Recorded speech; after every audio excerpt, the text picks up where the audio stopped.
So types of stem cells, there's three basic types of stem cells. There's totipotent stem cells, pluripotent stem cells, and multipotent stem cells. I'm not asking you guys to memorize all this stuff, but I want to make sure that you understand that there isn't just one type of stem cell and it doesn't just come from one location. Why is that important? It's important because as consumers, you know, just like anything else, buyer beware. You need to really know that, you know, if you just have someone opening up and they say, hey, we're a stem cell clinic, ask them some of these questions, because you'll find that some of these places actually don't even use stem cells. So they're just saying that as a marketing tool. But it's important to ask them, what exactly are you guys doing? So totipotent stem cells are the cells from early life. Okay, they're as early as 1 to 3 days. The pluripotent stem cells happen, you know, in the first few weeks. Multipotent stem cells are the cells that we all have. They're the cells that you have as when you become an adult. They're also in the cord blood, and they're also in the fetal tissue. So looking at this again from more of a visual or graphical standpoint, because, you know, sometimes it's easier to sort of visualize stem cells when you can look at a picture.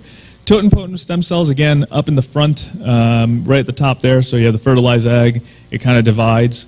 You have the pluripotent stem cells, and after that, and that's where you know, form the embryo. And they have the multipotent stem cells, and that's what really forms all of the mature tissues, the bones, the nerves, you know, all of those things. So when we're looking at stem cells, we're looking at the multipotent stem cells. Again, we're not using embryos. We're not looking at pluripotent or totipotent stem cells. So what are some of these potential uses? We talked about that in the very beginning, but I mean, you can do anything from research and learning about different diseases, learning about different genetic origins of diseases and trying to overcome those diseases through genetic therapy. We're looking at biotechnology as well.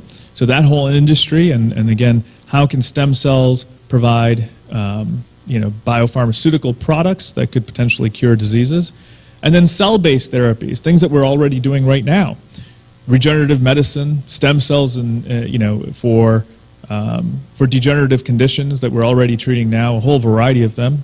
Then you start getting into these sort of debatable things like cloning, you know, whether it's not just another person, but, you know, even in an individual's body. So for example, if we need to clone an organ, like a liver, or we need to clone like a, you know, they've already done this where they've been able to make people's ears, you know, ears got, they were damaged in an accident and they were able to grow an ear and reattach an ear. So, you know, are those possible? Those are possible now. I think the biggest questions are just how far do you go with that? And then stem cells and cancer. There's already a lot of research being done on this. Multiple companies in the you know, biotech space working on stem cells as a way to fight cancer. And in fact, even our center has an IRB, which is a research approved research looking at stem cells that are tagged with a virus that will specifically seek out cancer cells and kill them. Kind of cool, right? Quite frankly, I think that's actually going to be the future of cancer therapy. You know, forget all the high toxic drugs, but just engineer cells that only kill cancer cells. And that research is already being done. So hopefully that's not too far off.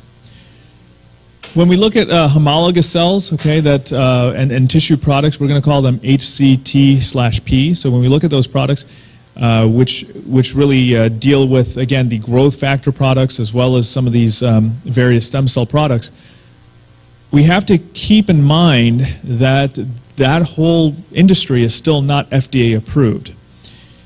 And there are a few different things that the FDA, that the government has said that we have to say when we're talking about this therapy, when we talk about regenerative medicine or stem cell therapy.